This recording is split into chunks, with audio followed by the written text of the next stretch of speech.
Em 28 dias, Maria Costa perdeu tudo. O marido morreu, a casa foi tomada, as joias eram falsas, as amigas sumiram. E quando ela olhou no espelho pela última vez antes de sair da cidade, viu uma mulher de 38 anos que não sabia fazer absolutamente nada de útil na vida. Mas tinha um anúncio amassado no bolso pedindo cozinheira numa fazenda isolada. E tinha uma certeza: ou aprendia a sobreviver com as próprias mãos, ou a vida a engolia de vez.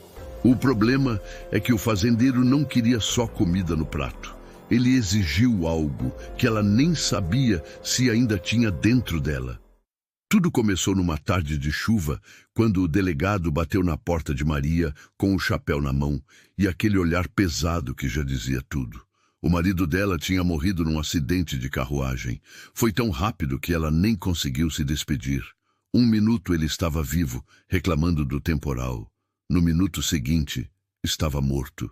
Maria chorou abraçada ao caixão no velório, sentindo que uma parte dela tinha sido arrancada. 15 anos de casamento. 15 anos acreditando que tinha construído uma vida sólida e segura. Mas a verdade veio logo depois. E foi pior que a morte. Os credores começaram a bater na porta uma semana depois do enterro. Vinham com papéis, com contas, com dívidas que Maria nem sabia que existiam. O marido tinha pedido dinheiro emprestado para meio mundo. Tinha jogado fortunas em cartas. Tinha gastado com bebidas caras e coisas que ela só descobriu depois. Cada gaveta que Maria abria revelava uma nova mentira. Cada carta que chegava trazia mais uma conta escondida. E as joias. Aquelas joias que ela usava com tanto orgulho, achando que eram heranças de família, eram todas falsas, bijuterias baratas.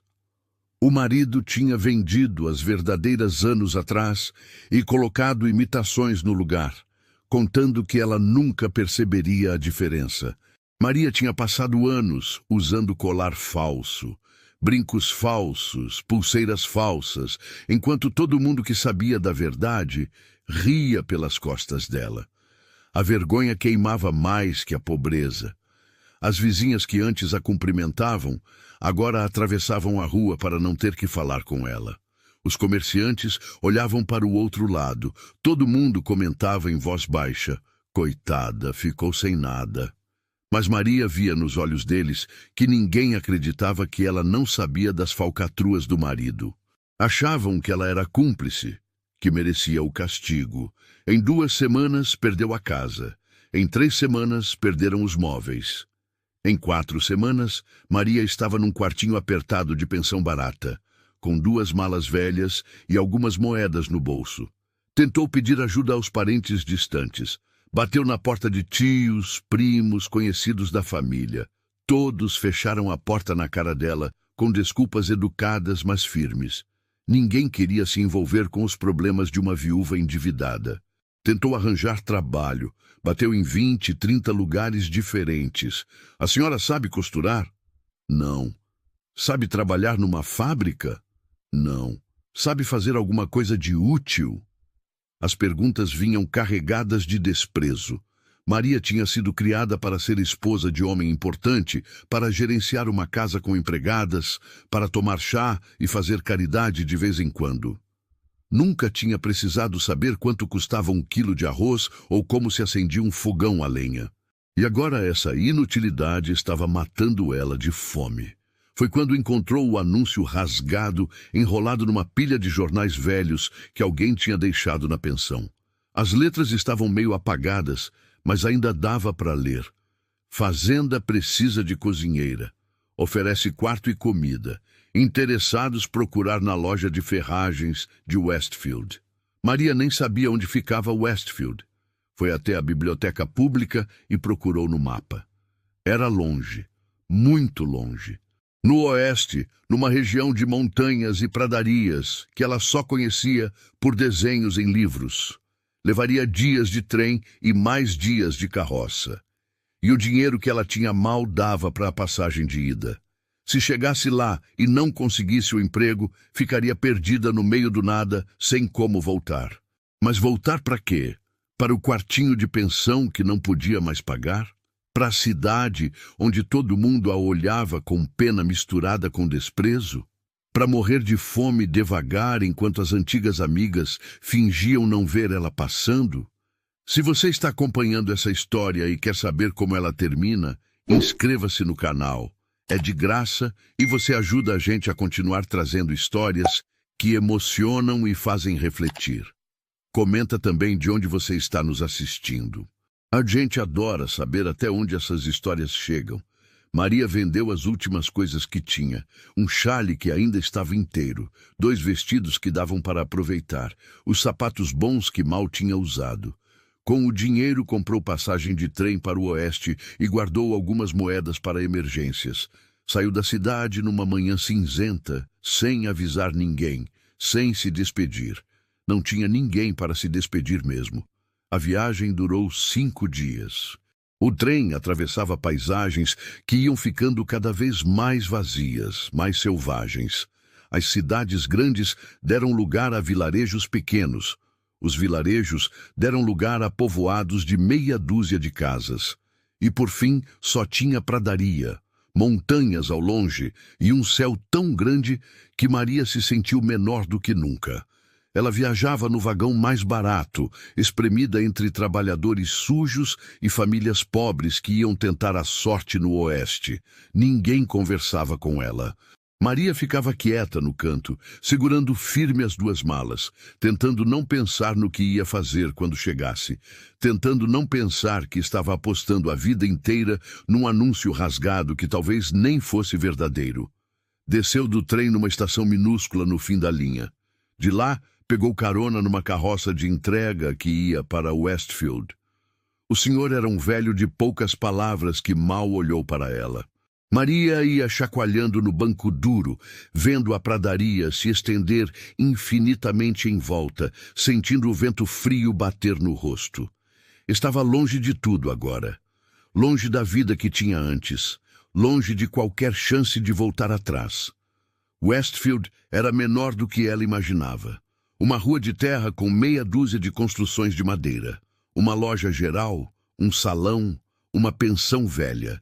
E no fim da rua, a loja de ferragens onde o anúncio mandava procurar. Maria desceu da carroça com as pernas dormentes, pegou as malas pesadas e caminhou até lá, sentindo os olhos curiosos dos moradores grudados nela. Uma mulher sozinha era coisa rara por ali. Uma mulher de cidade, com roupas finas mesmo que gastas, era mais rara ainda. Empurrou a porta da loja e entrou. Um homem magro de óculos estava atrás do balcão, mexendo em papéis. Levantou os olhos quando ela entrou e franziu a testa.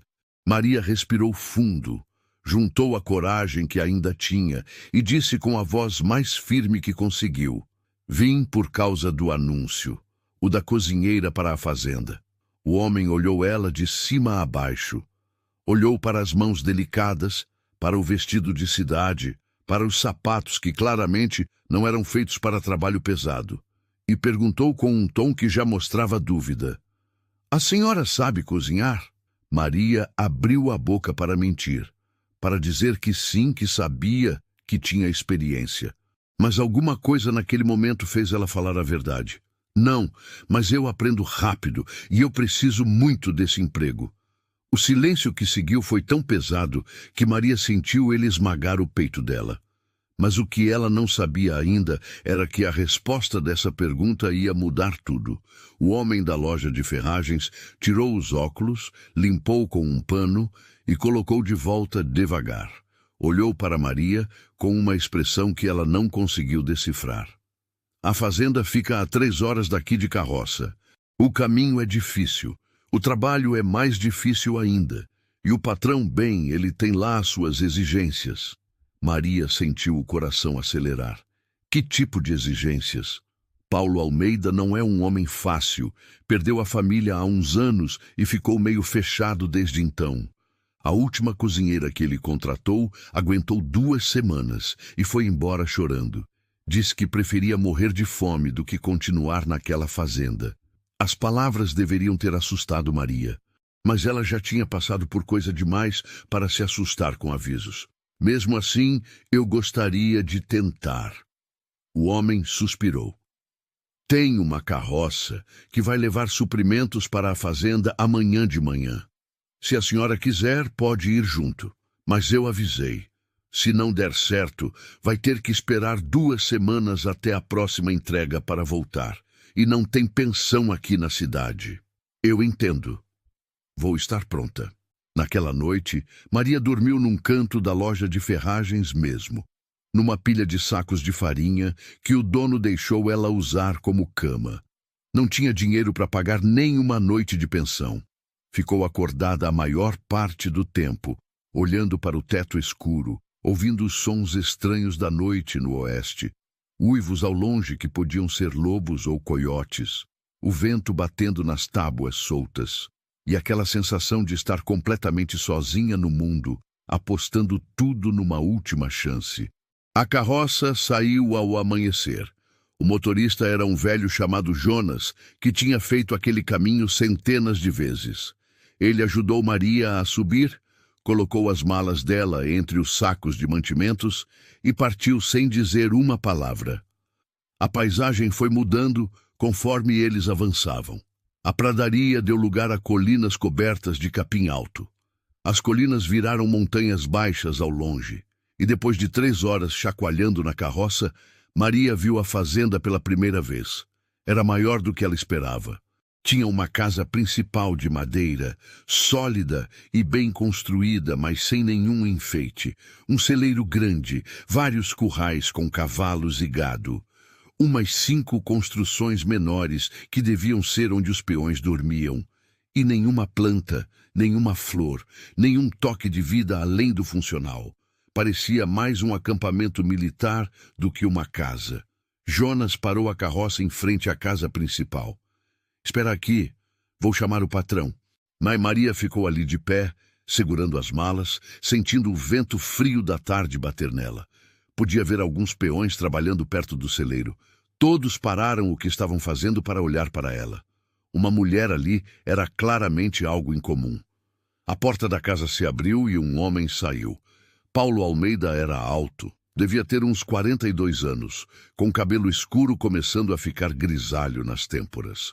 Usava roupa simples de trabalho, mas tinha algo nele, na postura, no jeito de andar, que mostrava que não era um peão comum. Tinha sido alguém importante antes de acabar ali. Os olhos dele eram do tipo que via tudo, que não deixava nada passar. E estavam fixos em Maria agora, avaliando, medindo, julgando. Ele desceu os degraus da varanda devagar e parou na frente dela. Não disse oi, não se apresentou, só perguntou direto. Você é a que veio por causa do emprego de cozinheira? Sim, senhor. Meu nome é Maria Costa. Jonas me mandou o recado que você não sabe cozinhar. Não adiantava mentir agora. Não, senhor. Mas eu aprendo rápido e eu trabalho duro. Paulo cruzou os braços, estudando ela com aqueles olhos que pareciam ver através das pessoas. Por que uma mulher de cidade como você veio até aqui se não sabe nem fazer a única coisa que o emprego exige? Maria respirou fundo. Podia inventar uma história bonita. Podia tentar parecer melhor do que era. Mas alguma coisa naquele homem, naquele momento, fez ela falar a verdade pura. Porque perdi tudo. Meu marido morreu e deixou dívidas que tiraram minha casa, meus bens, tudo. Não tenho família, não tenho dinheiro, e ninguém na cidade quer contratar uma mulher da minha idade que não sabe fazer nada de útil. Esse anúncio foi a única chance que apareceu. Então eu vim.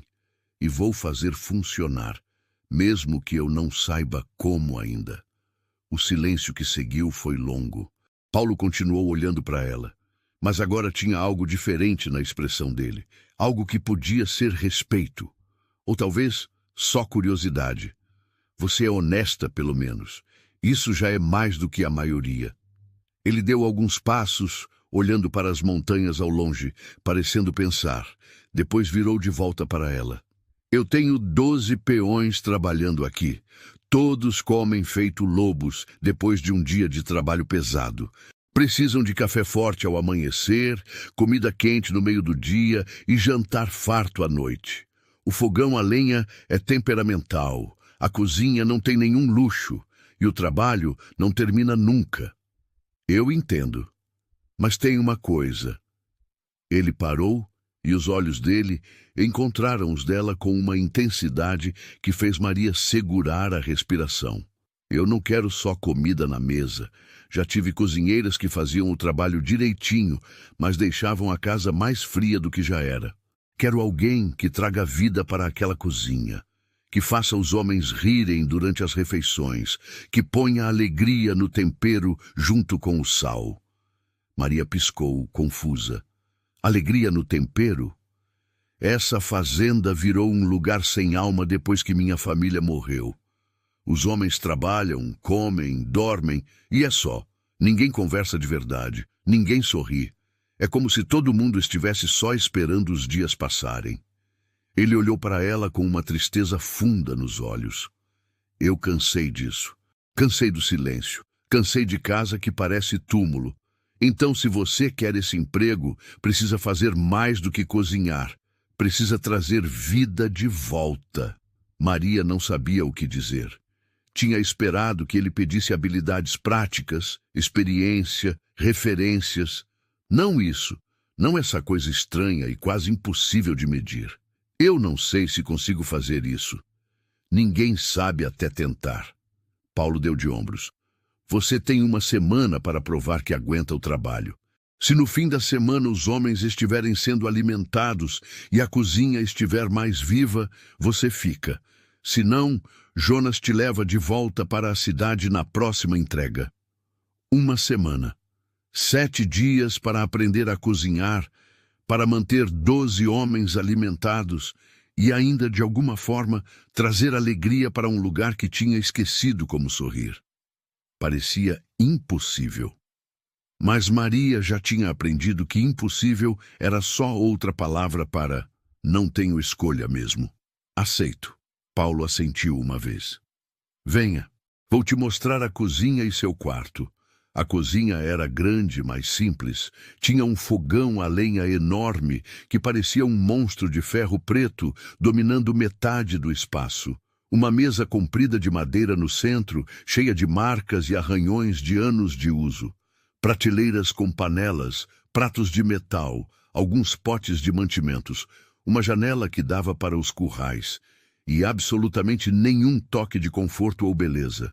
Era funcional, fria, exatamente como Paulo tinha descrito a fazenda toda. Você dorme ali. Paulo apontou para uma porta lateral. É pequeno, mas tem cama e uma cômoda. Os mantimentos ficam na despensa ali atrás. Lenha no depósito externo. Água você busca no poço toda manhã antes do café. Maria olhou em volta, tentando não deixar o pânico aparecer no rosto. Não fazia ideia de como começar. Não sabia acender aquele fogão monstruoso. Não sabia quanta lenha usar. Não sabia fazer nada. Os homens comem às 6 da manhã, 12:00 e 6 da tarde. Pontualmente. Paulo estava na porta, pronto para sair. Amanhã de manhã é seu primeiro teste. Café forte, ovos se tiver, pão e o que mais você conseguir fazer. Espera. Maria sentiu o desespero subir. Eu não sei nem acender esse fogão. Paulo parou, virou. E pela primeira vez, algo que quase parecia um sorriso passou pelo rosto dele. Então, é melhor você descobrir rápido, porque 6 da manhã chega para todo mundo, sabendo ou não. Ele saiu, deixando Maria sozinha naquela cozinha estranha. Ela ficou ali parada por 1 minuto inteiro, olhando para o fogão, sentindo vontade de chorar. Mas chorar não ia acender fogo. Chorar não ia fazer comida aparecer. Tinha que descobrir como fazer aquilo funcionar. Passou a tarde explorando. Achou lenha no depósito.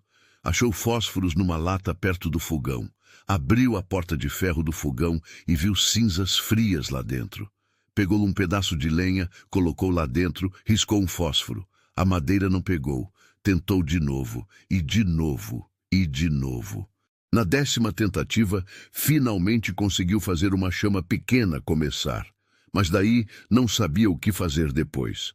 Colocar mais lenha? Fechar a porta?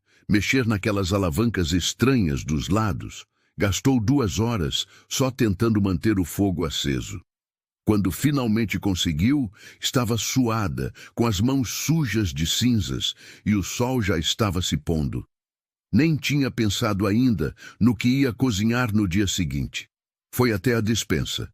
Tinha sacos de farinha, feijão, arroz, banha, sal, açúcar, alguns ovos numa cesta, um pedaço de carne salgada pendurado, coisas básicas. Maria pegou farinha, olhou para ela e percebeu que não fazia ideia de como transformar aquilo em pão. Tinha visto empregadas fazerem centenas de vezes, mas ver e fazer eram coisas completamente diferentes. Tentou lembrar. Farinha, água, alguma coisa para crescer. Fermento? Tinha fermento ali? Achou um pote com pó branco que podia ser. Misturou farinha com água numa tigela grande. Ficou grudento e estranho.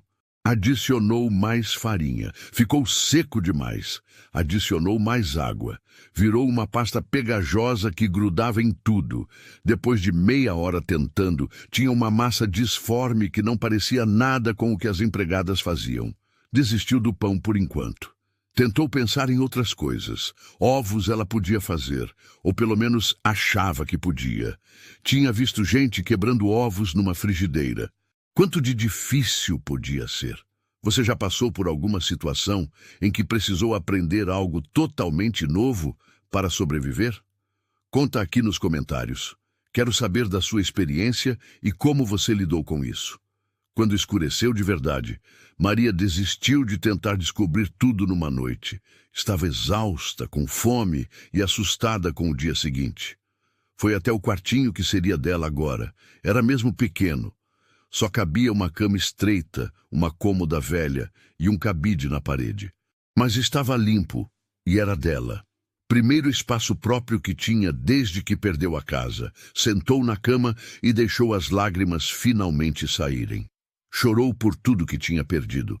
Chorou pelo marido que tinha mentido. Chorou pela vida que tinha desmoronado. Chorou pelo medo do que ia acontecer amanhã, quando tivesse que servir café da manhã para 12 homens famintos, sem saber nem acender o fogão direito. Mas depois que as lágrimas secaram, algo mudou dentro dela. Uma raiva, uma determinação. Ela não tinha vindo até ali. Não tinha atravessado o país inteiro para desistir na primeira dificuldade. Ia descobrir como fazer aquele fogão funcionar. Ia descobrir como cozinhar. Ia descobrir como trazer alegria para aquela cozinha fria, mesmo não sabendo ainda como. Porque a alternativa era voltar para aquela cidade onde todos a desprezavam. Era dormir na rua, era morrer devagar de fome e vergonha. E Maria Costa talvez não soubesse cozinhar, mas sabia uma coisa. Tinha sobrevivido 28 dias que destruíram a vida dela completamente. Ia sobreviver mais uma semana aprendendo a fazer comida. Dormiu pouco naquela noite. Acordou quando ainda estava escuro, com o coração disparado. 5:30 da manhã. Tinha meia hora para fazer café da manhã aparecer. Levantou, jogou água fria no rosto e foi para a cozinha. O fogão estava frio de novo. As cinzas do dia anterior tinham apagado durante a noite. Maria pegou lenha nova, acendeu fósforo atrás de fósforo e finalmente conseguiu fazer o fogo pegar. Mas demorou 15 minutos. Já eram 5:45. Colocou água numa chaleira gigante em cima do fogão para o café. Pegou ovos, quebrou 6 numa frigideira. Metade das gemas estouraram. Pedaços de casca caíram junto, mas eram ovos. Ia ter que servir. Procurou onde ficava o café. Achou um saco de grãos, mas eram grãos inteiros. Precisava moer. Onde estava o moedor? Achou um moinho de mão velho preso na parede. Começou a moer desesperada, o barulho ecoando pela casa. O suor escorria pelo rosto dela mesmo com o frio da manhã. 6 horas. A porta se abriu. Os peões começaram a entrar. 12 homens grandes, sujos de trabalho, com fome depois de já terem começado as tarefas do dia. Todos pararam quando viram Maria ali, parada perto do fogão, com o rosto vermelho, o avental sujo e uma frigideira de ovos meio queimados na mão. Paulo entrou por último, olhou para a cena, para os ovos estranhos, para o café que ainda estava fervendo na chaleira, para Maria, com aquela expressão de pânico mal disfarçado. Senhores, ele disse para os homens, essa é Maria Costa, nossa nova cozinheira. Estou certo de que todos vão tratá-la com respeito. Os homens murmuraram cumprimentos educados, mas Maria via nos olhos deles a dúvida, a certeza de que ela não ia durar nem 3 dias. O café da manhã foi um desastre.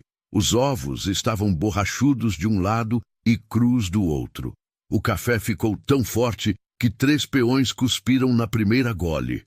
E o pão que Maria tinha tentado fazer durante a madrugada era uma pedra dura que ninguém conseguia morder. Os homens comeram em silêncio constrangido, engolindo o que dava para engolir, deixando o resto no prato. Paulo não disse nada. Comeu tudo que estava no prato dele, mesmo os ovos ruins, mesmo o pão impossível. Mas Maria via a decepção nos olhos dele. Não raiva, só aquela tristeza cansada de quem já tinha passado por isso antes, com outras cozinheiras que não tinham dado certo. Quando os homens saíram para trabalhar, Maria ficou sozinha com a montanha de louça suja e a certeza de que tinha falhado no primeiro teste. Lavou os pratos com as mãos tremendo, tentando não chorar de novo. Primeira refeição e já tinha decepcionado todo mundo. Estava secando a última panela quando ouviu passos atrás dela. Virou e viu Paulo parado na porta, com os braços cruzados. Não foi um começo bom, ele disse direto. Eu sei, me desculpe, mas você tentou e não fugiu. Ele entrou na cozinha, foi até o fogão. Deixa eu te mostrar como esse monstro funciona de verdade. Se você vai estar aqui uma semana, pelo menos tem que saber usar a ferramenta principal. Pelos próximos 20 minutos, Paulo ensinou Maria os segredos do fogão. Como colocar a lenha para o fogo, não ficar forte demais, nem fraco demais. Como usar os registros para controlar o calor. Onde ficava o forno mais quente e onde ficava mais frio. Ele falava com paciência, mostrando cada detalhe, e Maria prestava atenção como se a vida dela dependesse daquilo, porque dependia. E outra coisa, Paulo disse antes de sair, tem um livro de receitas na prateleira ali em cima. Pertenceu à minha mãe. Use ele. As receitas são simples e têm instruções claras. Maria subiu num banquinho e achou o livro. Era velho, com a capa gasta, mas quando abriu, viu páginas e páginas de receitas escritas à mão numa letra delicada, e nas margens, anotações. Essa receita o Paulo adora. Dobrar a quantidade de canela. Cuidado, queima fácil. Era como ter uma professora invisível guiando ela. O almoço foi melhor. Seguindo o livro à risca, Maria conseguiu fazer um ensopado simples de carne com batatas, que pelo menos estava comestível. Os homens comeram sem reclamar, não elogiaram, mas também não cuspiram. Era um progresso. E alguma coisa aconteceu durante aquela refeição. Um dos peões, um jovem de uns 20 anos chamado Carlos, derrubou sal na mesa sem querer. Maria, em vez de ficar séria e brava como as patroas da cidade faziam, riu. Pelo menos não foi o ensopado todo que virou, aí sim seria tragédia. Carlos sorriu de volta, aliviado. Outro peão, mais velho, chamado Miguel, comentou: esse ensopado tá bom, senhora. Já comi muito pior por aí. Era um elogio pequeno, mas para Maria soou como vitória. Obrigada. Amanhã eu tento não queimar nada. Os homens riram. Foi um som baixo, curto, mas era riso. Paulo levantou os olhos do prato e olhou para Maria com uma expressão que ela não conseguiu decifrar. Surpresa, talvez. Ou esperança. Se você está acompanhando essa história até aqui e quer ver Maria vencer todos esses desafios, considere apoiar o canal clicando em Valeu Demais. Esse botão é uma forma de ajudar financeiramente para que a gente continue trazendo histórias reais que emocionam pessoas como você. Cada apoio faz toda a diferença. Os dias seguintes foram uma luta constante. Maria acordava antes do sol nascer, acendia o fogão, seguia as receitas do livro como se fossem ordens sagradas. Queimou feijão 2 vezes. Deixou o arroz virar papa. Fez um bolo que ficou duro, feito tijolo. Mas a cada erro aprendia, a cada desastre tentava de novo. E descobriu que sabia fazer outras coisas além de cozinhar. No 3º dia, Carlos cortou a mão fundo com uma faca enquanto consertava uma cerca. Os outros peões entraram carregando ele, com sangue escorrendo, sem saber o que fazer. Maria tinha sido casada com um médico por 15 anos. Tinha visto ele tratar ferimentos centenas de vezes. Sem pensar, assumiu o controle. Coloca ele sentado ali. Miguel, busca água limpa. João, me traz panos limpos, toalhas, qualquer coisa.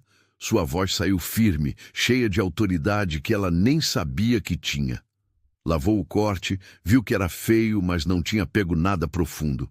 Pegou agulha e linha da costura, ferveu na água e costurou o corte com mãos firmes, enquanto Carlos mordia um pano para não gritar. Pronto! Não mexe muito na mão pelos próximos dias. Vou trocar o curativo todo dia até cicatrizar. Os peões olhavam para ela com espanto. Paulo, que tinha chegado no meio de tudo, estava parado na porta com uma expressão estranha no rosto. Onde você aprendeu isso? Meu marido era médico. Eu ajudava ele quando precisava. Maria lavou as mãos, tremendo agora que a emergência tinha passado. Espero que tenha feito certo. Fez melhor que certo. Paulo olhou para Carlos. Ela salvou sua mão, rapaz. Agradece. Obrigado, senhora Maria. Carlos disse, ainda pálido, mas sorrindo. A senhora é médica e cozinheira? Não sou nem uma coisa nem outra direito, mas faço o que posso. Aquela noite, o jantar foi sua melhor refeição até agora. Seguindo uma receita do livro, fez frango assado com ervas, batatas no forno e até conseguiu fazer um pão que ficou macio por dentro. Os homens comeram com apetite e, pela primeira vez, teve conversa na mesa. Os peões contaram histórias do dia de trabalho. Miguel fez uma piada sobre o galo que tinha perseguido João. Carlos mostrou a mão enfaixada com orgulho, contando para os outros como Maria tinha costurado ele. E Maria percebeu que estava sorrindo. Sorrindo de verdade pela primeira vez em meses. Aqueles homens simples, com suas vidas difíceis e modos rústicos, estavam tratando ela com mais respeito e carinho do que as pessoas refinadas da cidade nunca tinham tratado. Paulo ficou depois que os outros saíram. Você está melhorando, rápido. Ainda tenho muito que aprender. Mas está aprendendo. E mais que isso... Ele parou, parecendo procurar as palavras. Os homens estão diferentes. Mais leves. Hoje, durante o jantar, eles conversaram, riram. Fazia tempo que eu não via isso. Maria sentiu o peito aquecer. Você pediu alegria no tempero. Estou tentando. Está conseguindo. Paulo olhou para ela com aqueles olhos cinzentos que viam tudo. Sua semana de teste termina depois de amanhã, mas eu já decidi. Se você quiser ficar, o emprego é seu. Maria ficou. A semana de teste virou 2 semanas, depois 1 mês. O outono avançava e as manhãs ficavam cada vez mais frias. Mas a cozinha estava sempre quente agora, com o fogão aceso desde cedo e o cheiro de comida fresca enchendo a casa. Ela tinha aprendido a cozinhar de verdade. Não era perfeito ainda, mas os homens comiam tudo e às vezes até pediam segunda porção. Tinha aprendido os gostos de cada um. Carlos gostava de comida mais temperada. Miguel preferia tudo bem cozido. João, o mais novo, comia qualquer coisa, mas adorava quando tinha sobremesa. E tinha mudado coisas pequenas na cozinha. Achou um vaso velho no celeiro, limpou e colocou flores silvestres que cresciam perto do riacho. Os homens tinham estranhado no início, Mas agora sempre olhavam para elas quando entravam, como se aquele toque de cor fizesse diferença. Ela tinha costurado cortinas simples de saco de farinha limpo para a janela. Tinha organizado as panelas de um jeito que fazia mais sentido. Pequenas coisas, mas que transformavam aquele espaço frio em algo mais parecido com uma casa. Começou a conhecer os peões também. Miguel era o mais velho, tinha quase 50 anos e contava histórias engraçadas sobre quando era jovem. Carlos estava noivo de uma moça da cidade e ficava vermelho toda vez que alguém perguntava sobre ela. João tinha medo de trovão e fingia que não tinha. Tomás tocava gaita nas noites de folga. Pedro roncava tão alto que os outros jogavam botas nele para fazer parar. Eram homens bons. Trabalhavam duro, tratavam ela com respeito e, aos poucos, tinham virado uma espécie de família estranha. Maria cuidava deles como uma mãe cuidaria, mesmo sendo mais nova que alguns. Costurava botões que caíam, cuidava de arranhões e machucados pequenos, ouvia os problemas deles enquanto preparava o jantar, mas era Paulo que ocupava os pensamentos dela cada vez mais. Ele era diferente dos outros, mais calado, mais fechado. Trabalhava mais que qualquer peão. Sempre o primeiro a acordar e o último a dormir. Raramente sorria. Raramente falava sobre qualquer coisa além do trabalho da fazenda. Mas Maria tinha começado a perceber coisas. Como ele sempre pegava a xícara com a asa quebrada no café da manhã, deixando as boas para os outros. Como ficava mais tempo na cozinha à noite, fazendo contas nos livros, mas na verdade só querendo companhia. Como seus olhos ficavam tristes quando via Maria rindo com os peões, como se lembrasse de algo que tinha perdido. Uma noite, depois que todos tinham ido dormir, Paulo ficou sentado na mesa da cozinha com os livros de conta abertos, mas sem escrever nada. Maria estava lavando as últimas panelas do jantar. "Posso te fazer uma pergunta?" A voz dele quebrou o silêncio. "Claro. Por que você ri tanto? Depois de tudo que passou, como consegue ser tão leve?" Maria parou de lavar. Pensou na resposta. "Não sou leve. Ainda dói quando lembro de tudo que perdi. Mas descobri uma coisa. Se eu ficar só pensando na dor, ela me engole. Então eu escolho procurar os momentos bons. A piada do Miguel. O sorriso do Carlos quando fala da noiva. O pôr do sol bonito visto da janela. São coisas pequenas. Mas se eu juntar todas elas, fica mais fácil aguentar." Paulo ficou olhando para ela por um longo momento. Minha esposa era assim. Encontrava alegria em tudo. Quando ela morreu, levou toda a luz junto. Era a primeira vez que ele mencionava a esposa diretamente. Maria secou as mãos, foi até a mesa, sentou na frente dele. "O que aconteceu?" "Febre. Pegou ela e meu filho pequeno ao mesmo tempo. Febre que ia e voltava, cada vez pior. Eu trouxe médico da cidade. Tentei tudo, mas não teve jeito. Enterrei os dois no mesmo dia."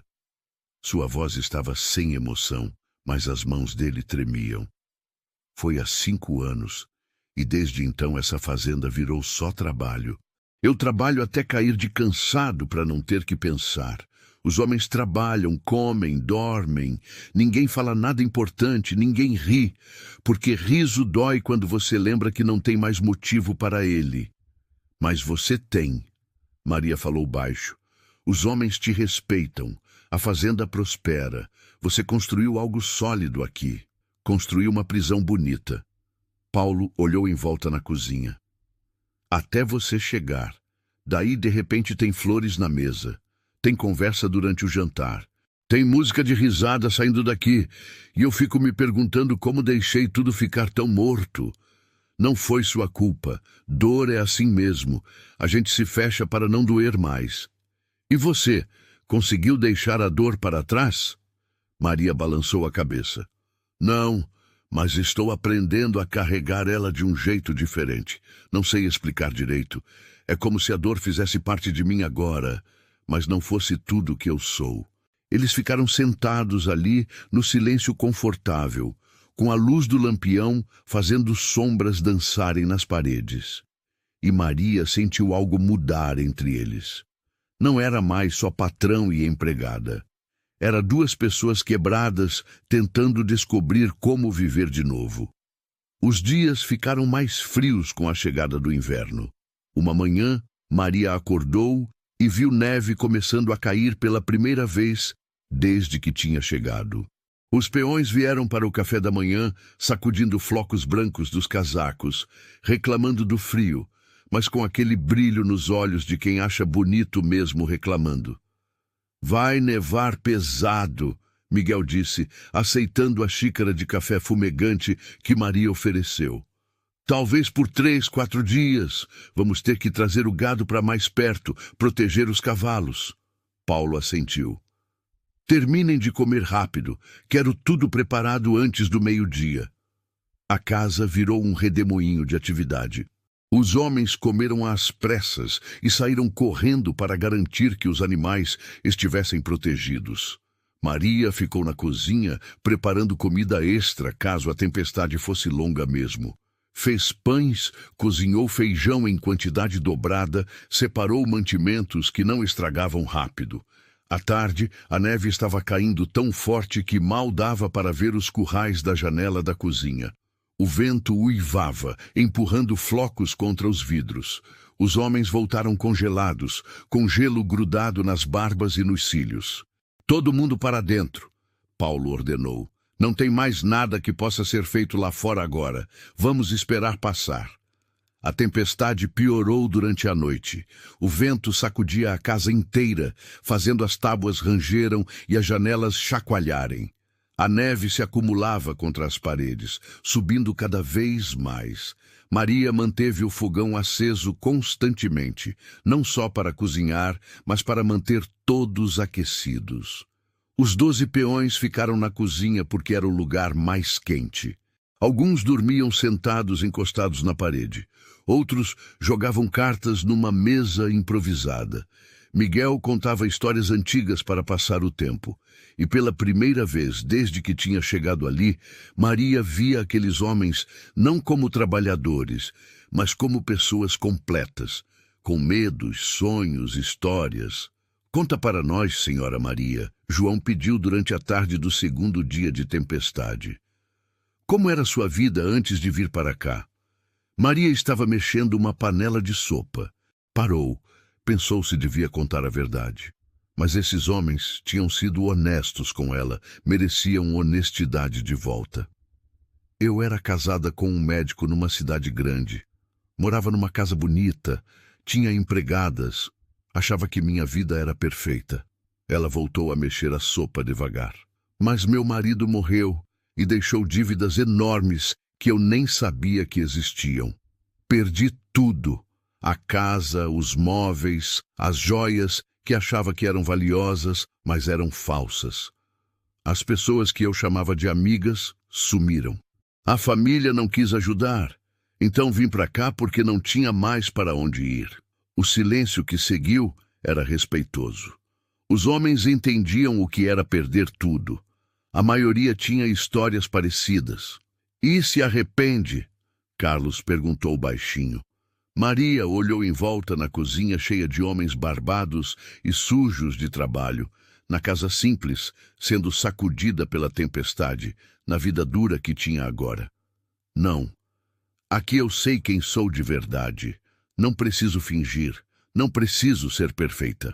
Só preciso trabalhar, cuidar de vocês e ser honesta. É mais liberdade do que eu tinha naquela casa grande. Você é boa demais para a gente, senhora, Miguel disse.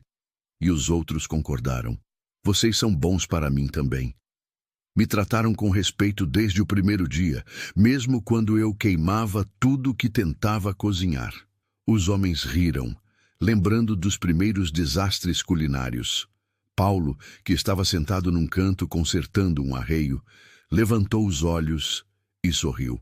Era um sorriso pequeno, mas verdadeiro. No terceiro dia da tempestade, a comida começou a acabar. Maria tinha preparado bastante, mas não esperava que a neve continuasse caindo sem parar. O pão tinha terminado. O feijão estava no fim. Restava só arroz, algumas batatas e um pedaço de carne salgada. Vou fazer render, ela prometeu. Ninguém vai passar fome. Fez uma sopa grossa com tudo que tinha. Não era a melhor refeição, mas estava quente e alimentava. Os homens comeram sem reclamar. Mas Maria via a preocupação nos rostos deles. Se a tempestade não passasse logo, teriam problemas. Naquela noite, quando a maioria dos homens já dormia pelo canto da cozinha, Paulo chamou Maria para o canto mais afastado. A comida não vai durar mais que um dia, ele disse baixo para não acordar os outros. Eu sei. E a neve não mostra sinal de parar. Também sei. Paulo passou a mão pelo cabelo, um gesto raro de frustração. Eu devia ter me preparado melhor. Devia ter trazido mais mantimentos antes da tempestade começar. Você não podia saber que ia durar tanto. Sou responsável por todos aqui, pelos homens, por você. Se alguém passar fome por causa da minha falta de planejamento... Paulo, Maria tocou o braço dele sem pensar. Foi a primeira vez que usou o primeiro nome dele. A primeira vez que tocou ele de propósito. A gente vai ficar bem. Somos muitos. Somos fortes. Se precisar, comemos menos. Mas vamos passar por isso juntos. Ele olhou para a mão dela no braço dele, depois para o rosto dela. E alguma coisa passou entre eles naquele momento. Algo que ia além de patrão e empregada. Algo perigoso e doce ao mesmo tempo. Como você consegue ser tão forte? Ele perguntou baixinho. Não sou forte. Só já perdi tanto que não tenho mais medo de perder mais. Eu tenho medo. A confissão saiu difícil, como se custasse muito admitir. Tenho medo de me acostumar com isso. Com ter você aqui. Com a cozinha estar viva de novo. Com sentir que a casa voltou a ser casa. Porque se você for embora, vai levar tudo isso junto. O coração de Maria acelerou. Eu não vou embora. Promete? Prometo. Não tenho mais para onde ir mesmo. E além disso... Ela parou, reunindo coragem. Além disso, eu também tenho medo de ir embora, porque aqui eu me sinto em casa pela primeira vez desde que tudo desmoronou. Paulo segurou a mão dela, ainda no braço dele. Seus dedos calejados e fortes envolveram os dela com cuidado, como se fossem preciosos. Maria! Um barulho alto interrompeu o momento. Um dos homens tinha caído da cadeira dormindo e acordado todo mundo. O feitiço quebrou. Paulo soltou a mão de Maria, deu um passo atrás, voltou a ser o patrão sério. Mas quando seus olhos encontraram os dela mais uma vez, antes de ele se afastar, Maria viu promessa ali. Promessa de algo que ainda não tinha nome, mas que os dois sentiam crescendo. A tempestade finalmente passou, na manhã do quarto dia. O sol apareceu brilhando num céu azul claro, refletindo na neve que cobria tudo. Os homens saíram para avaliar os danos, abrindo caminho na neve que chegava até a cintura em alguns lugares. Os animais tinham sobrevivido, a casa estava inteira e, milagrosamente, tinham comida suficiente guardada no celeiro que tinha ficado esquecida. Não iam passar fome, afinal. Foi quase, Miguel disse, ajudando a trazer sacos de farinha e feijão para a cozinha. Mas Deus protegeu. Maria começou a cozinhar um banquete para celebrar. Pão fresco, feijão temperado, carne assada, até conseguiu fazer um bolo simples com o açúcar que tinha achado. Os homens comeram como se não tivessem visto comida em semanas, rindo, conversando, felizes de estar vivos e quentes. E Maria percebeu que algo tinha mudado durante aquela tempestade. Os homens a tratavam diferente agora. Não mais como a cozinheira que tinha vindo de fora, mas como parte da família, como se ela sempre tivesse pertencido ali. As semanas depois da tempestade trouxeram uma rotina nova. O inverno estava firme agora, com neve cobrindo tudo, mas a fazenda continuava funcionando. Os homens cuidavam dos animais, consertavam cercas quebradas pelo vento, cortavam lenha. E Maria mantinha a cozinha como o coração quente da casa, onde todos se reuniam para comer, conversar e rir. Mas tinha algo diferente no ar, algo entre ela e Paulo que não tinha nome, mas que todos percebiam. A forma como os olhos dele procuravam ela durante as refeições. Como ele sempre tinha desculpa para ficar na cozinha depois que os outros saíam. Como as conversas entre eles tinham ficado mais longas, mais profundas e mais pessoais. Uma tarde, Paulo pediu Maria para ir com ele até a cidade. Preciso comprar suprimentos, e você precisa de tecido novo para cortinas.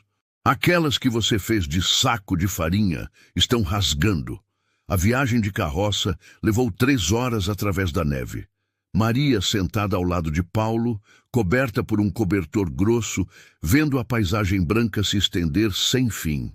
Eles conversaram sobre coisas simples no começo, o tempo, os animais, os planos para a primavera, mas aos poucos a conversa ficou mais íntima. Você pensa em casar de novo algum dia? Paulo perguntou de repente. A pergunta pegou Maria desprevenida. Eu não sei. Depois de tudo que passei, não sei se consigo confiar em alguém desse jeito de novo. Nem se fosse alguém diferente, alguém que fosse honesto desde o começo. Maria olhou para ele. O perfil dele recortado contra o céu cinzento, a mandíbula tensa, os olhos fixos no caminho à frente, mas claramente esperando a resposta dela. Depende de quem fosse. E por que você está perguntando isso? Paulo puxou as rédeas, parando a carroça no meio do caminho vazio. Virou para ela, e tinha uma intensidade no olhar dele que fez o coração de Maria disparar. Porque eu não consigo parar de pensar em você. Porque você trouxe vida para minha casa e para mim. Porque quando acordo de manhã, a primeira coisa que quero é ver seu rosto. E porque tenho medo de estar sentindo isso tudo sozinho. Maria não conseguia respirar direito. Você não está sozinho. Então você também sente? Sinto, mas tenho medo. Já me enganei antes. Já confiei em promessas que eram mentiras. Paulo pegou as mãos dela entre as dele, quentes mesmo com o frio. Eu não sei fazer promessas bonitas, não sei dizer palavras românticas, mas posso prometer honestidade. Posso prometer que o que você vê é o que eu sou. Um fazendeiro simples com um passado triste e um presente que ficou melhor desde que você chegou. E se você quiser, posso prometer um futuro juntos. Não vai ser fácil. Essa vida é dura, mas seria nossa. As lágrimas escorriam pelo rosto de Maria agora, lágrimas de medo e esperança misturados. Eu quero acreditar, quero tanto acreditar. Então acredita, me dá uma chance de provar que sou diferente. Ele levantou a mão dela, beijou os dedos calejados pelo trabalho duro. Casa comigo, Maria. Não por precisar de um lugar para ficar, não porque não tem escolha, mas porque a gente pode construir algo bom juntos, algo verdadeiro. Maria fechou os olhos, deixando as lágrimas caírem. Pensou na vida que tinha antes, cheia de mentiras bonitas. Pensou na vida que tinha agora, dura, mas honesta. Pensou no homem na frente dela, que não prometia luxo ou facilidade, mas prometia verdade. Sim, ela sussurrou, eu caso. O sorriso que iluminou o rosto de Paulo foi como o sol aparecendo depois de tempestade. Ele puxou Maria para um abraço apertado, e ela sentiu o coração dele batendo forte contra o peito dela. Ficaram assim por um longo momento, segurando um ao outro no meio da paisagem nevada e vazia. 2 pessoas quebradas que tinham encontrado jeito de ficar inteiras juntas. Quando voltaram para a fazenda naquela noite, Paulo reuniu todos os homens na cozinha. Tenho um anúncio a fazer. Maria aceitou ser minha esposa. Vamos casar quando o padre vier da cidade mês que vem. O silêncio durou apenas 1 segundo antes de explodir em comemoração. Os homens gritaram, bateram palmas, abraçaram Maria e Paulo. Miguel tinha lágrimas nos olhos. Já era tempo, patrão. Já era tempo dessa casa ter uma dona de verdade. Carlos puxou a gaita e começou a tocar uma música alegre. João improvisou uma dança desajeitada que fez todo mundo rir. Até o sério Tomás estava sorrindo. A cozinha estava cheia de vida, de alegria, de esperança. Maria olhou em volta, vendo aqueles homens que tinham se tornado família, a casa simples que tinha se tornado lar, o homem ao lado dela que tinha se tornado sua segunda chance, e entendeu que às vezes a vida precisa tirar tudo de você para te dar algo melhor, algo verdadeiro, algo que vale a pena lutar para manter. Naquela noite, depois que todos foram dormir, Paulo e Maria ficaram sozinhos na cozinha. Ele pegou um anel simples do bolso. Foi da minha mãe. Não é nada elegante. É perfeito. Maria deixou ele colocar o anel no dedo dela. Servia perfeitamente, como se tivesse sido feito para ela. Não vai ser uma vida fácil, Paulo avisou mais uma vez. Já tive vida fácil, prefiro vida verdadeira. Ele riu baixinho e beijou a testa dela. Então vamos fazer isso funcionar, juntos. Juntos, Maria concordou, e naquela palavra simples estava contida toda a esperança, todo o medo superado, toda a promessa de recomeço que dois corações feridos podiam fazer um para o outro. O inverno continuaria frio lá fora, mas dentro daquela cozinha, dentro daquele abraço, havia calor suficiente para durar a vida inteira. O mês seguinte passou voando em preparativos. Maria costurou um vestido novo, simples mas bonito, com tecido azul que Paulo tinha comprado na cidade. Os homens limparam a casa inteira, pintaram a sala principal, até construíram bancos extras para os convidados que viriam. A fazenda inteira parecia estar vibrando com a expectativa do casamento. O padre chegou numa tarde clara, vindo da cidade com mais algumas pessoas que quiseram assistir à cerimônia. A notícia de que o Paulo Almeida finalmente ia casar de novo tinha se espalhado, e muita gente estava curiosa para conhecer a mulher que tinha conseguido amolecer o coração do fazendeiro mais fechado da região. O casamento foi marcado para a véspera do Natal. Maria acordou naquele dia com borboletas no estômago. Não era nervoso, era expectativa boa, misturada com gratidão por estar viva para ver aquele dia acontecer. As mulheres da cidade que tinham vindo ajudaram ela a se arrumar. Pentearam o cabelo dela, que tinha crescido desde que tinha chegado na fazenda. Ajustaram o vestido azul. Colocaram flores simples que alguém tinha conseguido manter vivas no cabelo dela. Você está linda. A senhora que administrava a loja geral disse, com lágrimas nos olhos. E Paulo Almeida é um homem de sorte. A cerimônia foi na sala principal da casa, decorada com galhos verdes de pinheiro e velas que faziam tudo brilhar. Os 12 peões estavam lá, todos limpos e arrumados, com roupas boas que não usavam há anos. As pessoas da cidade ocupavam os bancos, e na frente de todos, Paulo esperava. Ele estava diferente. Tinha se barbeado, cortado o cabelo, vestido um terno escuro que devia ter sido dele nos tempos de antes. Mas o que mais impressionou Maria foi a expressão no rosto dele. Não era mais aquele homem fechado e triste que ela tinha conhecido meses atrás. Estava sorrindo, realmente sorrindo. Maria caminhou até ele com o coração batendo forte. Não tinha pai para acompanhá-la, não tinha família. Mas Miguel ofereceu o braço e ela aceitou com gratidão. O velho peão tinha lágrimas escorrendo pelo rosto enquanto caminhava com ela até o altar improvisado. O padre começou a cerimônia. Falou sobre amor, sobre compromisso, sobre duas pessoas que tinham perdido tudo e encontrado um ao outro. Falou sobre segundas chances e sobre fé. Maria mal escutava as palavras.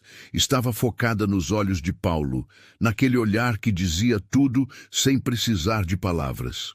Paulo Almeida, você aceita Maria Costa como sua esposa para amar e respeitar, na alegria e na tristeza, na saúde e na doença, até que a morte os separe? Aceito. A voz de Paulo saiu firme, sem hesitação. Maria Costa, você aceita Paulo Almeida como seu esposo para amar e respeitar, na alegria e na tristeza, na saúde e na doença, até que a morte os separe? Aceito.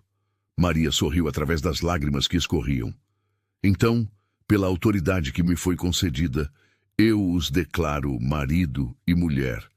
Pode beijar a noiva. Paulo puxou Maria para perto e a beijou.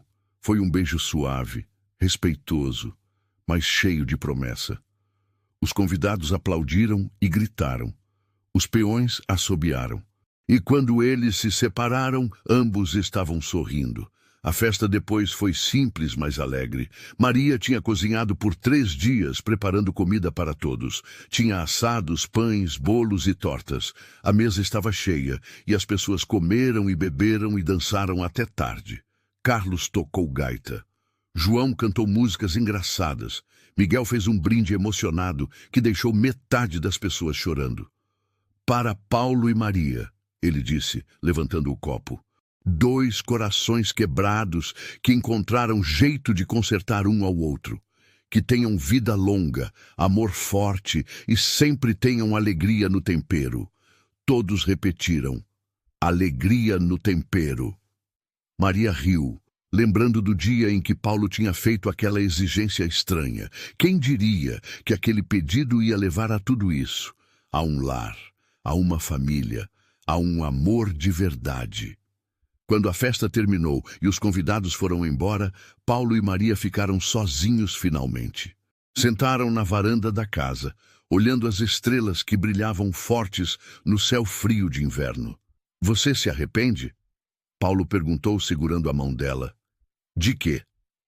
De ter respondido aquele anúncio, de ter vindo para esse lugar perdido, de ter casado com um fazendeiro simples. Maria virou para ele. Colocou a mão no rosto dele. Eu me arrependo de todas as lágrimas que chorei antes de chegar aqui. Mas não me arrependo de um único dia desde que cheguei. Você me salvou, Paulo. Não só me deu um lugar para ficar, me deu razão para viver de novo. Você que me salvou. Essa casa estava morta. Eu estava morto por dentro. Você trouxe tudo de volta à vida. Eles ficaram ali, abraçados contra o frio, até as estrelas começarem a sumir com a aproximação da aurora. E quando entraram na casa juntos, não era mais a casa de Paulo, era a casa deles, o lar deles, o lugar onde 2 pessoas quebradas tinham encontrado jeito de ficarem inteiras. Maria Costa tinha perdido tudo em 28 dias. A casa, o marido, as joias, as amigas, a vida que conhecia.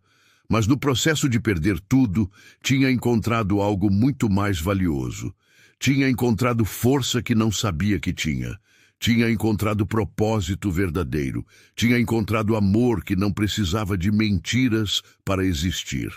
E tinha descoberto que às vezes as melhores histórias começam quando tudo parece estar terminando. Às vezes é preciso perder tudo para ganhar o que realmente importa. E às vezes, a coisa mais corajosa que uma pessoa pode fazer é aceitar a mão estendida de alguém que também está aprendendo a viver de novo. Naquela cozinha onde ela tinha queimado os primeiros biscoitos, onde tinha costurado ferimentos, onde tinha aprendido a temperar a vida com alegria, Maria finalmente entendeu o que significava estar em casa. Não era sobre o lugar, era sobre as pessoas. Era sobre o amor honesto. Era sobre acordar todo dia e escolher construir algo bom com as próprias mãos. E enquanto o sol nascia no primeiro dia do resto da vida dela, Maria sorriu. Porque finalmente, depois de tanta dor, tanta perda, tanta luta, ela tinha encontrado exatamente onde pertencia. Chegamos ao final de mais uma história que nos ensina sobre recomeços e segundas chances. Se você ainda não se inscreveu no canal, esse é o momento perfeito. Clique no botão de inscrição para não perder nenhuma história como essa. E me conta aqui nos comentários. Você já passou por algum momento em que precisou recomeçar do zero? Como foi essa experiência? Adoro ler cada comentário e saber a história de vocês. Muito obrigado por estar aqui e fazer parte dessa comunidade que cresce a cada dia. Você é muito importante. Até nosso próximo encontro.